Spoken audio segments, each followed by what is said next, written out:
ភ្នំភ្លើងកាត់ឡើងដោយរបៀបណាហើយហេតុអ្វីបានជាវាអាចផ្ទុះចេញបានយ៉ាងខ្លាំងក្លាដូច្នោះតោះយើងទៅតាមដានទស្សនាទាំងអស់គ្នាយើងត្រូវដឹងថានៅខាងក្នុងនៃភពផែនដីយើងមិនមែនតែជាថ្មរឹងសុទ្ធនោះទេវាមានស្រទាប់ធំ3គឺស្រទាប់ខាងក្រៅ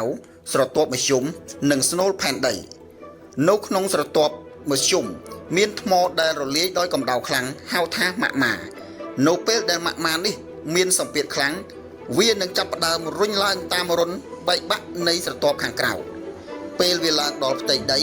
វានឹងហូរចេញជាឡាវ៉ានេះវាមានកម្ដៅខ្លាំងក្លាណាស់អាចរលាយនៅអ្វីៗជាច្រើននៅផ្ទៃផែនដីហើយនៅពេលដែលវាចុះត្រជាក់វាក៏คล้ายទៅជាថ្មការហូរនិងការផ្ទុះជាបន្តបន្ទាប់បែបនេះនឹងបង្កើតជាស្រទាប់ថ្មីជាប់គ្នាហើយបន្តឡើងខ្ពស់ទៅរហូតคล้ายជាភ្នំ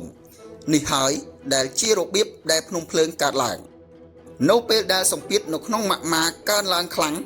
វានឹងផ្ទុះចេញតាមមាត់ភ្នំពេលដែលវាផ្ទុះចេញមានឡាវ៉ាមានផ្សែងខ្មៅកំទេចថ្ម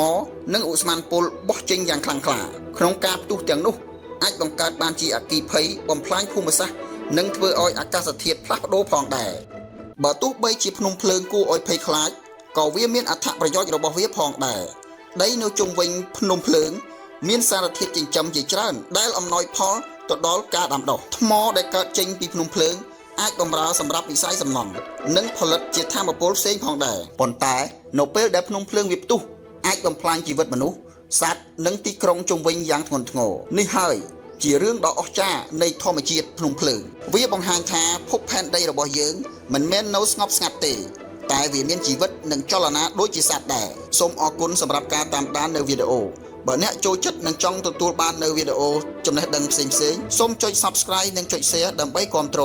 សូមអរគុណជួបគ្នានៅវីដេអូបន្ទាប់